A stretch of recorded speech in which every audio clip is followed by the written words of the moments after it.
Legend.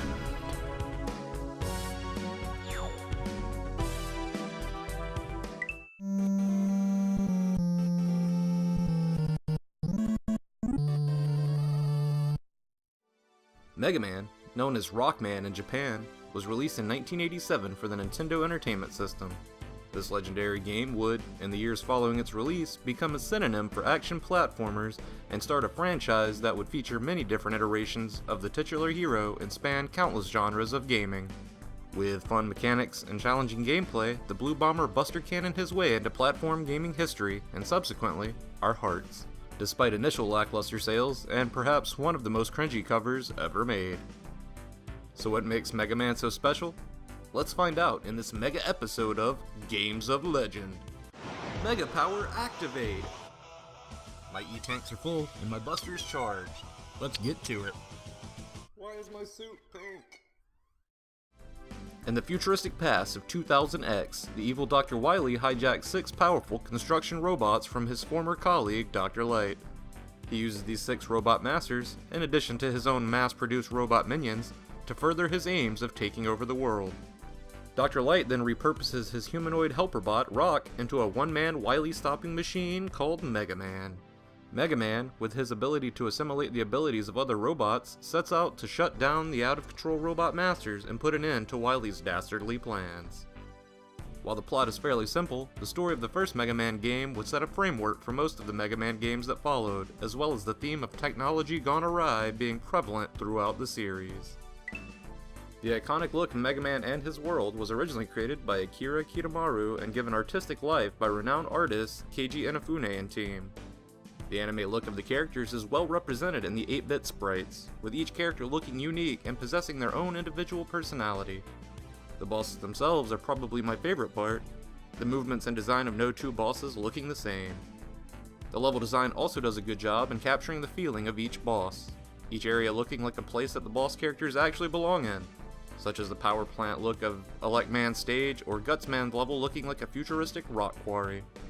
For an 8-bit game, there is a high degree of attention to detail, and while it doesn't look as good as other, later games in the series, it does set the style for most of the titles that would follow, and it still holds up today as a cartoony but still good-looking classic NES title. Like most games of the 8-bit ilk, the proof is in the pudding, and that pudding is gameplay flavored, and Mega Man is no exception. With tight controls and interesting level design, the gameplay never gets boring in this first entry of the Mega Man series. From the opening screen, you're given the option of taking on the 6 robot masters and their corresponding levels in any order you choose. But choose wisely, because some of the levels and the bosses within them are decidedly easier once certain abilities are gained. The levels themselves are more than a bit challenging, and large sections will revolve around you memorizing layouts and trap or enemy placement. As you progress, you will find the difficulty increasing, so make sure you grab some extra life energy or weapon ammo from downed baddies. Also, don't miss out on the magnet beam hidden in Electman's stage. It's pretty handy for making your own platforms. At the end of each of the 6 initial stages is a boss fight of mega proportions. The 6 robot masters that occupy each level have special powers that Mega Man can acquire upon their defeat, and each has a weakness to a weapon from another boss. Selecting the stages strategically can give you an advantage in your fight against Wily's henchmen. Bomb Man is a good place to start, not being too difficult with just a Buster Cannon, and his weapon, the Hyper Bomb, comes in handy in the next fight. Just stay quick, and it's an easy fight. Gutsman is the second fight you want, as he has an aversion to high explosives, and the Hyper Bomb from Bomb Man will make it a quick fight. Cutman's not the sharpest tool in the shed, and if you're quick, you can use Gutsman's arm to hurl big rocks at his metal face. Then, you can use Cutman's weapon to cut short Electman's reign of terror. Iceman's a pushover with the Thunder Beam, which is noteworthy for being probably the best weapon in the game due to a pause glitch which makes it hit multiple times. Lastly, taking on Fireman with an icy weapon seems stupid, but it actually works surprisingly well. Ice Slasher is the way to make this hothead chill out for a little. Ah, the jokes. But whatever order you decide to drop the bad guys, doing so will only put you at the 3/4 mark of this adventure, with the 4 parts of Wily's Castle ramping up the challenge to critical mass. You'll encounter the notorious Yellow Devil and his Eye Beam of Doom. Also, Bubblebots, the entire Robot Master lineup, and even a clone of yourself. Survive these terrors and you'll come face to robot face with Dr. Wily and his giant metal mech thing. Use Fireman's power to reveal the gooey center, and Cutman's weapon to give the Doctor a close shave. Or you could just use the Thunderbeam glitch. Either way, you've saved the world, and you get to go for a very long jog. In summary, the boss fights are epic, and it's fun figuring out new ways to take each one down. And even though the stages can be frustrating, they'll test your gaming skills. The gameplay mechanics at the core of this game are as solid as they come, and even though they've been refined over the years in the subsequent Mega Man titles, they've stayed true to the spirit of this 1987 classic. But what's a great game without some great music? Though the Mega Man soundtrack didn't feature a recurrent theme song like some other NES titles, the score for this adventure is a diverse and colorful soundscape that still sounds amazing. These songs were composed by Manami Matsume after receiving some drawings and level designs. The songs capture the essence of the stages and bosses and are a pulse-pounding soundtrack to bust bots to.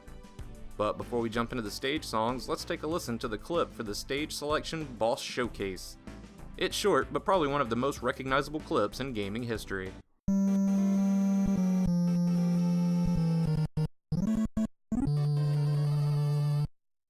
Next up is the Elecman stage song.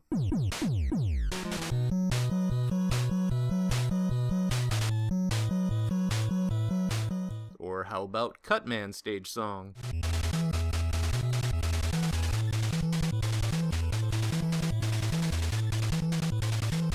Each of the songs have a feel all their own and make a great listen even outside of the game. Many of the sounds and effects in this game would be used in later titles, but the stage songs remain largely unique throughout the whole franchise.